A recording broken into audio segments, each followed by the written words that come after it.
नमस्कार साथियों, स्वागत है मेरे चैनल विनोद जी ऑफिशियल में। तो कैसे हैं आप सब? उम्मीद करता हूँ आप लोग सब स्वस्थ होंगे, मस्त होंगे और सब अपनी अपनी तैयारी में व्यस्त होंगे। तो आज आप लोग का जो मैराथन क्लास चल रही थी उसका सेकंड डे आप लोग के बीच लेकर आ गया हूँ। तो अगर आप मेरे चैनल पर फर्स्ट टाइम विजिट कर रहे हैं तो सबसे पहले मेरे चैनल को सब्सक्राइब कर दीजिए और शेयर कर दीजिए। तो आज मैं आप लोग का क्वेश्चन लगाने वाला हूँ।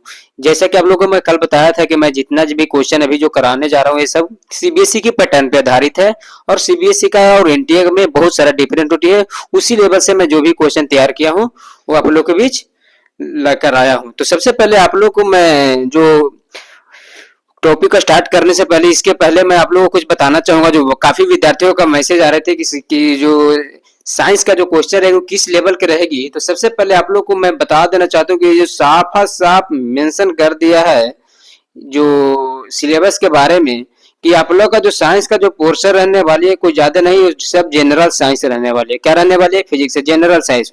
और नीचे भी बता दिया कि जो भी रहेगा क्लास 8 एनसीईआरटी सिलेबस के बेसिस पे रहेगा, जो भी फिजिक्स, केमिस्ट्री, बायोलॉजी का रहेगा। तो आप लोग को ज्यादा डीपली नहीं पढ़ना क्योंकि बहुत सारे टीचर को ऐसा देखा गया को काफी डीपली पढ़ा रहे हैं। तो ज्यादा डीपली नहीं पढ़ना है, बस जो जनरल साइंस होती है उस तरह का क्वेश्चन आप लोग को लगाइए क्योंकि समय को ध्यान में रखते हुए आप स्मार्ट वर्क कीजिए, हार्ड वर्क नहीं करना है ताकि आप लोग सिलेक्शन ले सके। तो मैं आप लोग को उसी बेसिस पे जितना भी मैं कंटेंट तैयार कर रहा हूँ और किया हूँ वो आप लोग के बीच लाने का प्रयास करूंगा, पर डे लाऊंगा। और आज मेरा सेकंड है तो सबसे पहले आप लोग चलिए आप लोग को शुरू करते हैं। समय को व्यर्थ किए हुए, बिना समय को बर्बाद किए हुए मैं चलता हूँ। चलिए, केमिस्ट्री का पोर्शन है, ठीक है ना। सबसे पहले केमिस्ट्री का पोर्शन है, मिक्स क्वेश्चन रहेगा सब कुछ। तब क्वेश्चन नंबर 1 क्या कर रहा है वो आप लोग को भी दिखाते हैं। ये जो क्वेश्चन नंबर 1 है, कह रहा है which one of the following is physical change. ये सब क्वेश्चन आप लोग को बना दीजिएगा, काहे कि क्वेश्चन आप लोग ये सब पढ़े हुए होंगे। अगर नहीं भी पढ़े तो सबसे पहले रिवीजन डालना बहुत मोस्ट इंपोर्टेंट है। क्वेश्चन लगाने से पहले आप पढ़े हुए हैं उसका पहले आप रिवीजन कर डालिए, उसके बाद क्वेश्चन लगाने का प्रयास कीजिए। तो इस क्वेश्चन का आंसर क्या होगा? ऑप्शन दिए हुए क्या चीज ऑप्शन है? बर्निंग ऑफ कोल है, बर्निंग ऑफ वुड है, heating of A platinum crucible है, हीटिंग ऑफ पोटेशियम क्लोराइड है। इसका आंसर क्या होगा? आप लोग अगर आती है तो बताइएगा भी कमेंट बॉक्स में।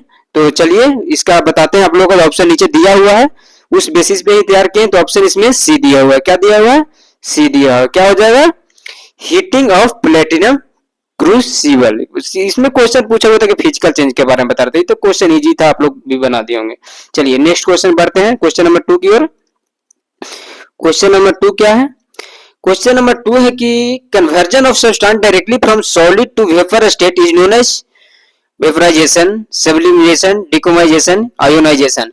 क्वेश्चन समझने का प्रयास कीजिए। इसमें विद्यार्थी करते क्या है कि डायरेक्ट ज्यादातर क्या करते हैं इस क्वेश्चन नंबर 2 में कि यहाँ पे क्वेश्चन को समझने का नहीं, यहाँ पर डायरेक्ट क्वेश्चन क्या कर रहा है? सॉलिड टू वेपर कर रहा है, ना कि लिक्विड टू वेपर कर रहा है। तो विद्यार्थी ज्यादातर क्या करते हैं कि डायरेक्ट लिक्विड टू वेपर करके वेपराइजेशन करके आ जाते हैं। ये आप लोग का सबसे बड़ा मिस्टेक होती है, इसका ध्यान रखना है। तो ये आप लोग का क्या हो जाएगा? बी हो जाएगा। इसके क्या हो जाएगा? सब्लिमेशन हो जाएगा। आप लोग को भी लग रहा होगा वेपराइजेशन होगा, इसका ध्यान रखना। प्रेजेंस ऑफ माइंड वहां पे दौड़ाना बहुत जरूरी है। थोड़ा सा मिस्टेक के कारण आप एग्जाम के में सिलेक्शन होने से दूर हो सकते हैं, तो इसका आप लोग का ध्यान रखें। चलिए नेक्स्ट क्वेश्चन की ओर बढ़ते हैं, थ्योरी क्वेश्चन की ओर। थ्योरी क्वेश्चन क्या कर रही है? कह रहा है gases have a definite shape but not volume, definite volume and shape, A definite volume but not shape, neither definite volume not shape. क्या हो जाएगा? गैस के पास क्या होती है? क्या डेफिनिट वॉल्यूम होती है कि नहीं होती है? डिफरेंट वॉल्यूम होती है, शेप भी होती है। आप लोग को क्या लगता है उत्तर इसका क्या हो जाएगा? क्वेश्चन समझ रहे हैं? तो इसका क्वेश्चन हो जाएगा डी। इसके पास गैस के पास ना ही डिफिनिट वॉल्यूम होती है और ना ही डिफिनिट शेप होती है। चलिए नेक्स्ट क्वेश्चन की ओर बढ़ते हैं, क्वेश्चन नंबर 4 की ओर। क्वेश्चन नंबर 4 क्या कर रहा है भाई? क्वेश्चन नंबर 4 कह रहा है कि the melting and boiling point of ionic solid are, क्या हो जाएगा? ऑप्शन में दिया होगा हाई, लो, वेरी लो और ऑफ इंटरमीडिएट रेंज। क्या हो जाएगा आप लोग का? The melting boiling point of the ionic solid. Ionic solid का मेल्टिंग और बॉइलिंग पॉइंट क्या होता है आप लोग बताइए? तो इसका उत्तर हो जाएगा ए। क्या हो जाता है? मेल्टिंग और बॉइलिंग पॉइंट का आयोनिक सॉलिड होता है वो हाई रहती है। चलिए नेक्स्ट क्वेश्चन की ओर बढ़ते हैं। नेक्स्ट क्वेश्चन क्या कर रही है भाई? क्वेश्चन नंबर 5 है। क्या है? Question number 5। क्वेश्चन नंबर 5 कर रही है the two elements that exist in liquid at 25 degree Celsius are इसको बहुत इंपॉर्टेंट क्वेश्चन, इसको हम कह सकते हैं कि वीवीआई भी हो सकती है, क्योंकि ये क्वेश्चन आने की संभावना है। तो क्या होगा इसका आंसर बताइए? ऑप्शन डी है mercury and lithium, mercury and caesium, bromine and mercury, mercury and argon. क्या हो जाएगा इसका आंसर? क्या हो जाएगा बताइए आप लोगों? तो इसका आंसर हो जाएगा आप लोगों को सी। क्या हो जाएगा? सी, ब्रोमीन एंड मरकरी। याद रखना है कि 25 डिग्री सेल्सियस पर दो ऐसा एलिमेंट है जो लिक्विड के फॉर्म में एग्जिस्ट करता है, उसका नाम है ब्रोमीन एंड मरकरी। ये आप लोग को ध्यान रखना होगा। चलिए नेक्स्ट क्वेश्चन 6 की ओर बढ़ते हैं। क्वेश्चन नंबर 6 क्या कहती है? थोड़ा सा जूम कर देते हैं ताकि आप लोग को दिखे क्वेश्चन। चलिए क्वेश्चन नंबर क्या कह रहा है? 6 क्या कह रहा है कि the point eight which solid liquid and gaseous form substance को एग्जिस्ट इज कॉल्ड। कह रहा द वैसा पॉइंट बताना है जहां पे solid liquid and gaseous form substance को एग्जिस्ट करता है, उसको क्या कहते हैं? बॉइलिंग पॉइंट कहते हैं, मेल्टिंग पॉइंट कहते हैं, ट्रिपल पॉइंट कहते हैं, फ्रीजिंग पॉइंट कहते हैं। ये भी वीवीआई मान लीजिए क्वेश्चन, ये भी बहुत वीवीआई है। तो इसका आंसर क्या हो जाएगा आप लोग का? Triple point. ये ध्यान में रखना है और याद करना भी है। चलिए नेक्स्ट क्वेश्चन की ओर बढ़ते हैं। 7 क्वेश्चन नंबर क्या कर रही है? गड़बड़ हो जा रही है, आप लोग आंसर देख ले रहे हैं। The so called fourth state of matter refer to mercury, LPG, dry ice, plasma. क्या हो जाएगा आप लोग का आंसर? ये शायद आप लोग आंसर देख लिए हैं तो कोई दिक्कत नहीं, डी हो जाएगा इसका, प्लाज्मा। खैर देखना मैटर वो हमारा कोई उद्देश्य नहीं है, आप लोग को समझाना है और मेन उद्देश्य है कि आप लोग बढ़िया बेहतर करें, समझें और एग्जाम में बेहतर करके आए। क्योंकि जो मेरा 45 डे का जो क्लास है ये आप लोग को रेगुलर चलेगी। क्या चलेगी? रेगुलर चलेगी। और पर डे मैं लाने का प्रयास करूंगा और जो भी कंटेंट मेरा रहेगी उस सब सीबीएसई के बेसिस पे आधारित रहेगी। जिस तरह का कंपटीशन एग्जाम में वो जो पूछता है उसी लेवल का मेरा क्वेश्चन पे जितना भी जो मैं तैयार किया हूं वो रहेगी। तो आप लोग कोशिश कीजिएगा कि 6 बजे के लमसम में एवरी डे 8 बजे तक मेरा वीडियो अपलोड हो जाएगी। आप लोग कोशिश कीजिएगा कि वीडियो जरूर देखें और अगर वीडियो अच्छा लगे तो ज्यादा से ज्यादा लोगों तक शेयर किए ताकि किसी का हेल्प हो सके। चलिए आगे बढ़ते हैं, क्वेश्चन नंबर 8 की ओर बढ़ते हैं। क्वेश्चन नंबर 8 क्या कर रहा है? क्वेश्चन नंबर 8 क्या कर रहा है कि which of the following metals in liquid state at normal room temperature. कह रहा है कि which of the following metal in liquid state, वैसा कौन सा वैसा मेटल लिक्विड स्टेट का जो नॉर्मल रूम टेम्परेचर में एग्जिस्ट करता है, जैसे सोडियम, रेडियम, गैलियम, सिलिकॉन। क्या आंसर हो जाएगा आप लोग का? ये सब क्वेश्चन है जो आप लोग पहले पढ़ लिए होंगे, जितना भी सिलेबस में आप लोग शायद पढ़ा दिया हो गया होगा। अगर नहीं पढ़ा हो तो वैसे भी कमेंट बॉक्स में आप लोग बताइएगा, मैं आप लोग का जो भी नोट्स है वो आप लोग को प्रोवाइड कराने का प्रयास करूंगा। ठीक है, तो आप लोग बताइएगा भी। तो इसका आंसर क्या हो जाएगा? सी हो जाएगा। क्या हो जाएगा? गैलियम हो जाएगा। गैलियम हो जाएगा। क्या हो जाएगा? गैलियम नॉर्मल रूम टेम्परेचर में एग्जिस्ट करता है। चलिए क्वेश्चन नंबर 9 की ओर बढ़ते हैं और क्वेश्चन नंबर 9 क्या कहती है कि van der Waals equation explain the behaviour of. Van der Waal equation आप लोग पढ़े होंगे, अभी थोड़ा सा पढ़ने में गजब हमको भी मिस्टेक हो गया। Wonder Waal equation explain the behaviour of mixture of gases, ideal gas, real gas, water gas. क्या होगा इसका उत्तर? आप लोग कमेंट बॉक्स में बताइएगा 9 लिख के और उसके कमेंट बॉक्स में बताइएगा। ठीक है, तो चलिए इसका आंसर आप लोग बताते हैं। क्या हो जाएगा? Real gas. क्या हो जाएगा? Real gas. चलिए क्वेश्चन नंबर आगे बढ़ते हैं 10 की ओर और क्वेश्चन नंबर 10 क्या कह रहा है? आइए, which of the following is a mixture. कौन सा इसमें है जो मिक्सचर है? तो हिंदी इसलिए बोलना मेरे को पड़ रहा है कि कुछ विद्यार्थी हैं जो हिंदी मीडियम के हैं, इसलिए मैं हिंदी में भी बोलना पड़ जाता है। तो अगर अगर आप लोग को कोई दिक्कत है कि आप लोग को हिंदी में भी चाहिए तो वैसा बताइएगा, मैं हिंदी में प्रोवाइड करने का प्रयास करूंगा। तो इसका ऑप्शन है दिए हुए कि gunpowder, iron sulphate, brass, dry ice. क्या हो जाएगा? कौन सा इसमें जो मिक्सचर है? तो इसका आंसर क्या हो जाएगा? ये हो जाएगा गन पाउडर। क्या हो जाएगा? Gun powder. चलिए नेक्स्ट क्वेश्चन नंबर 11 की ओर बढ़ते हैं। क्वेश्चन नंबर 11 क्या कर रहा है? The pH value of sample of multiple distilled water is 0, 14, very near to 0, very near to 7। क्या हो जाएगा? पीएच वैल्यू क्या होता है मल्टी प्लेट डिस्टिल्ड का? अब आंसर दीजिए आप लोग। इसका आंसर हो जाएगा डी। इसका आंसर क्या हो जाएगा? डी। चलिए नेक्स्ट क्वेश्चन की ओर बढ़ते हैं। क्वेश्चन नंबर 12 की क्या कर रही है? करा alloy steel contain chromium to resist rusting is known as wrought iron, cast iron, hard steel, stainless steel. Alloy steel के बारे में बता रहा है। एलॉय आप लोग समझते हैं क्या होती है? एलॉय अगर जो नहीं समझते तो आप लोग कमेंट में बताइएगा, मैं उस टॉपिक पे भी आप लोग को चर्चा करेंगे। करा alloy steel contain chromium to resist rusting is known as. क्या हो जाएगा इसका आंसर?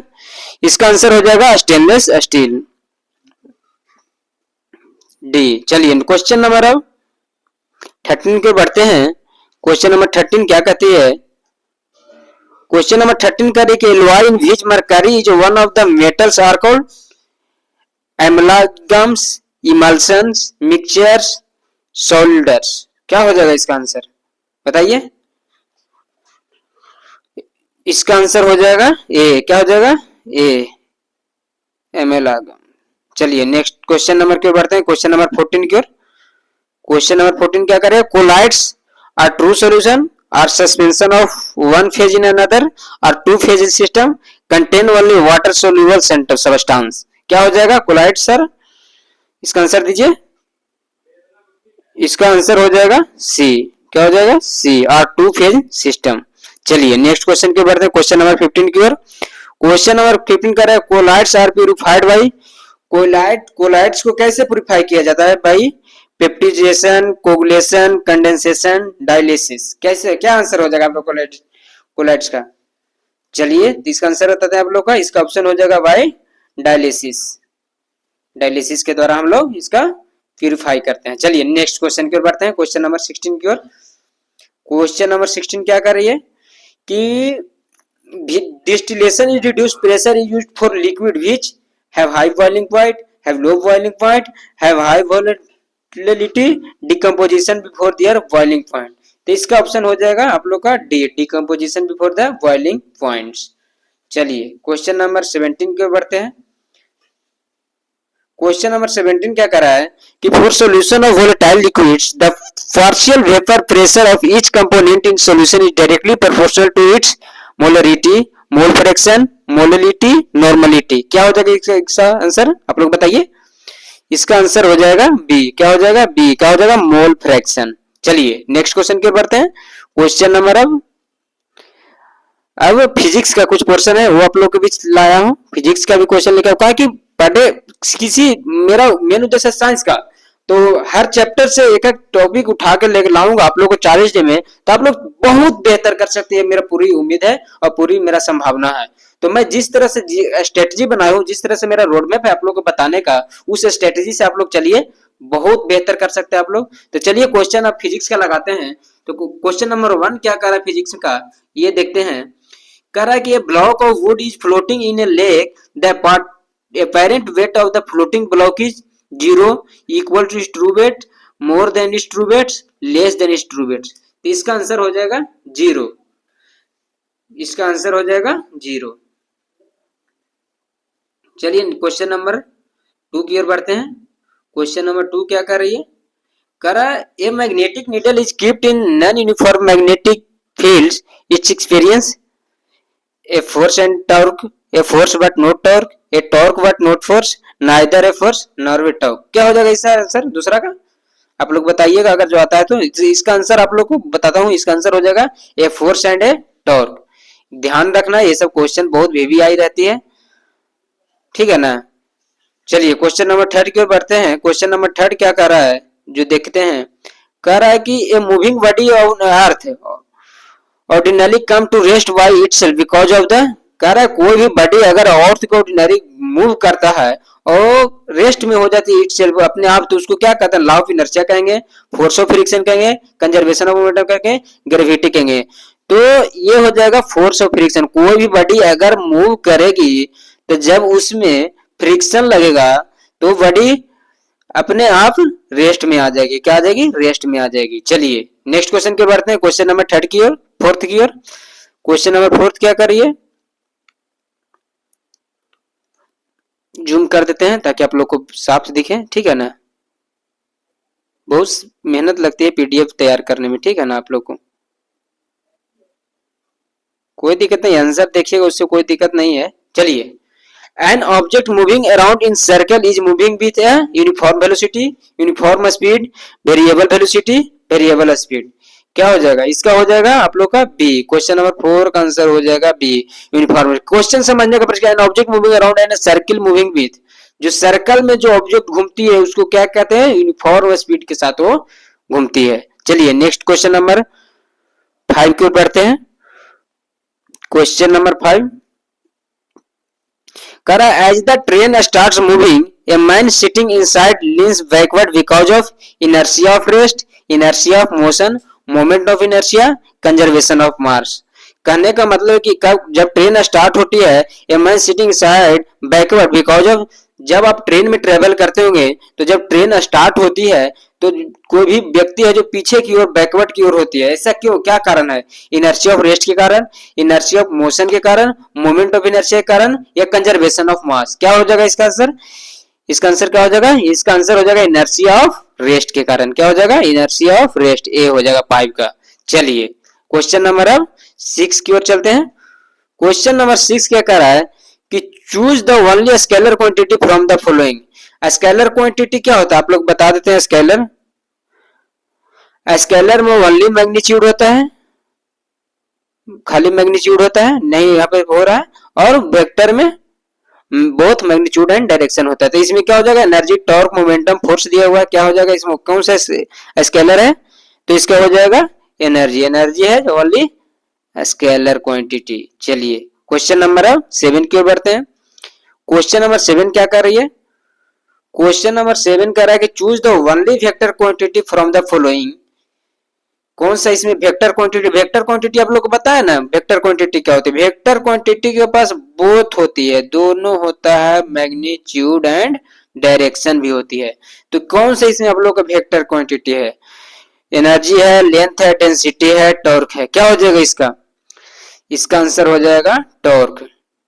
क्या हो जाएगा? टॉर्क। चलिए क्वेश्चन नंबर 8 की ओर बढ़ते हैं। क्वेश्चन नंबर 8 क्या करे कि if a bomb is release from a plane moving with uniform velocity then the time the bomb reach the ground the plane will be vertically over the bomb, ahead of the bomb, behind the bomb, ahead, behind the, depending on its velocity। क्या हो जाएगा इसका? Question समझ गए होंगे आप लोग, इतना ही सीबीएसई मीडियम का तो आप लोग आसानी से समझ सकते हैं।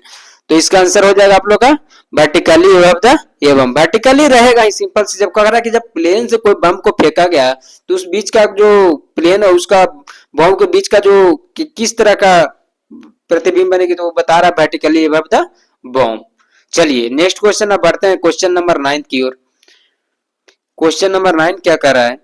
कह रहा है कि if the distance between two charges is half then the force between them become half, double, 4 times, 1/4। क्या हो जाएगा? कह रहा है इफ डिस्टेंस टू चार्ज है then the force between them become, क्या हो जाएगा इसका आंसर? इसका आंसर हो जाएगा आप लोग का सी। ये क्वेश्चन जितना है सब सीबीएसई बेस पर है, ये इतना ध्यान रखिए। जो भी कोई कुछ भी करा रहा, बहुत कितना के देखा गया कि बहुत ज्यादा डीपली लेवल का करवा रहा है, बहुत सारा अलग अलग लेवल के। क्योंकि बात है कि अब इस बार सिर्फ एग्जाम एनटीए तो ले रहा है, ले ही रहा है, लेकिन उसका समझना चाहिए कि क्या क्वेश्चन का लेवल रहती है सीबीएसई का और क्या सिलेबस में है, जो उसका ध्यान रखना बहुत आवश्यक हो जाती है। बस ऐसा ही किसी चैप्टर को जबरदस्ती, लेकिन कोई अभी समय है और समय को व्यर्थ नहीं करना है, सही वे में उसका यूज करना है, तो जो बढ़िया कंटेंट है उसका उपयोग करने का प्रयास कीजिए। ठीक है, तो चलिए 9 का क्या हो जाएगा? सी हो जाएगा। चलिए क्वेश्चन नंबर अब 10 की ओर बढ़ते हैं। कह रहा है कि peak out the scalar quantity. Scalar quantity क्या हो जाएगा? फोर्स है, प्रेशर है, वेलोसिटी है, एक्सीलरेशन है। क्या हो जाएगा इसका आंसर? इसका आंसर हो जाएगा बी हो जाएगा। क्या हो जाएगा? बी। फिर भी मैं नेक्स्ट क्वेश्चन लाऊंगा, जो इसके अगला चैप्टर का भी लाऊंगा, अलग अलग डिफरेंट डिफरेंट। 40 जितना दिन समय है उसका सही यूज करना है आप लोग को। तो आप लोग को घबराना नहीं है कि बस एक ही चैप्टर का है, हम सब पूरा स्ट्रेटजी बना लिए हैं और आप लोग को बेहतर रिजल्ट के लिए मैं बहुत प्रयास कर रहा हूँ। तो चलिए क्वेश्चन नंबर 11 है। 11 क्वेश्चन नंबर क्या कर रहा है देखते हैं। कह रहा pick out the vector quantity, energy, angular momentum, angle, none of this. इस तरह का क्वेश्चन कंफर्म है कि एक न एक आएगा, सीबीएसई के एग्जाम कंडक्ट करवा रही है। तो इसका क्या हो जाएगा? इसका आंसर हो जाएगा आप लोग का, इसका आंसर हो जाएगा आप लोग का बी। क्या हो जाएगा? B, angular momentum. चलिए क्वेश्चन नंबर 12 की ओर बढ़ते हैं। क्वेश्चन नंबर 12 क्या कर रही है? कह रहा the flying of birds is a proof of Newton. The flying of bird is a proof of Newton. कौन सा न्यूटन का जो नियम था उसको फॉलो करता है? First law, second law, third law of motion, both second and third law. तो ये flying of bird is a proof the Newton of, जब बॉडी इधर से जब बर्ड है, जो भी पक्षी जब चलती है तो उसका जो वहां पर जो अप्लाई होती है वो थर्ड लॉ अप्लाई होता है। इसलिए क्योंकि पक्षी है जो फ्लाई करते हैं अपनी अपनी डायरेक्शन में, और इधर से जो एयर है जो अपना डायरेक्शन में फोर्स लगती है, इसमें एक्शन रिएक्शन का फोर्स अप्लाई होती है। चलिए क्वेश्चन नंबर 13 क्या कर रही है, करा the horse pull the cart because of, इसका क्या आंसर होगा आप लोग पढ़ के देखिएगा, आंसर समझ में आता है तो आप लोग बताइएगा भी। इसका आंसर हो जाएगा सी। क्या हो जाएगा सी, आंसर क्या है, the force that the ground exerts on the horse. चलिए क्वेश्चन नंबर 14 की ओर बढ़ते हैं। क्वेश्चन नंबर 14 क्या कर रही है कि when milk is churned the cream from separated due to gravitational force, centrifugal force, friction force, heat.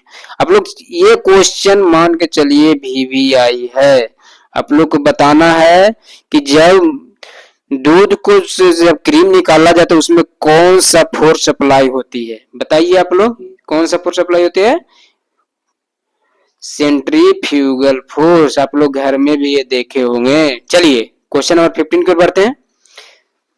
तो आप लोग का जो क्वेश्चन फिजिक्स का था जो इतना ही था, अब मैं आप लोग को कुछ बायोलॉजी का पोर्शन करवा देता हूँ, और आप लोग को हड़बड़ाना नहीं है कि बस इतना ही क्वेश्चन, ज्यादा लेके भी नहीं चल रहा है कि बहुत सारा मैराथन का मतलब एक दो दो घंटा का चलाना है, ऐसा कुछ नहीं। छोटा कंटेंट देना है, बेहतर कंटेंट देना है, जो ज्यादा आने की संभावना है क्वेश्चन, उस तरह का मेरा कंटेंट रहेगी। तो आप लोग लगाइए, क्वेश्चन बायोलॉजी का है। क्वेश्चन करा most virus that infect the plant possess, question number 11 का क्वेश्चन है। क्वेश्चन नंबर 11 बाकी पिछले पार्ट में करा दिए थे, इसलिए क्वेश्चन 11 से स्टार्ट किए हैं। करा most virus that infect the plant possess single stranded DNA, single stranded RNA, double stranded DNA RNA, double stranded RNA only. तो इसका क्या ऑप्शन हो जाएगा, ऑप्शन हो जाएगा बी। क्या हो जाएगा बी। चलिए क्वेश्चन नंबर अभी 12 की ओर बढ़ते हैं। क्वेश्चन नंबर 12 का एक कॉकरोच है, कॉकरोच हैज क्या हो जाएगा, 3 pair of walking leg, 2 pair of walking legs, 4 pair of walking legs, 1 pair of walking leg. Cockroach में कितना पेयर होता है, अब ऐसा नहीं कि कोई जाके गिनने लगेगा, बस याद कर लीजिए कि कितना होता है। यहाँ पे आप लोग को दिया हुआ 3 होता है, 3 होता है, कितना होता है 3 होता है। चलिए क्वेश्चन नंबर 13 है। Question number 13, all the following invertebrates except snails, crab, prawn, fish. क्या हो जाएगा डी। ये है रटने का चीज, थोड़ा सा याद करने का चीज है, आप लोग अभी इसीलिए बहुत इंपॉर्टेंट है। क्वेश्चन रेगुलर लगाइएगा, मन में ध्यान में आ जाएगा तो आसानी से बन जाएगा। अब आइए बैक्टीरिया का क्वेश्चन आ गया कि bacteria reproduce by sexual method only, कैसे रिप्रोड्यूस करता है बैक्टीरिया, बताइए आप लोग। सबसे पहले आप लोग को बता देते हैं कि बैक्टीरिया होती है, ये सिंगल सेल का ऑर्गेनिज्म है, और ये ज्यादातर ग्लेशियर टू डिजर्ट में, ये हॉट स्प्रिंग में ये एग्जिस्ट करता है, और इन एग्जिस्ट इन हैबिटेट। तो ज्यादातर इसका आप लोग को बताएंगे तो ये लैक्टो बैसिलस ऐसी कुछ करके होता है, ये बैक्टीरिया जो पाया जाता है मिल्क टू कर्ड बनाने में काम आती है।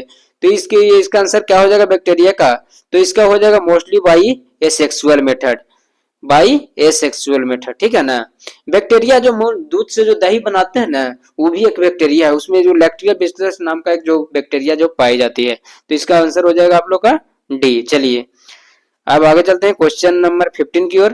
क्वेश्चन का crow and pigeon are warm blooded, cold blooded, neither nor B, both and B. क्या हो जाएगा आप लोग बताइएगा, तो इसका आंसर हो जाएगा ए। चलिए क्वेश्चन नंबर 16 की ओर चलते हैं।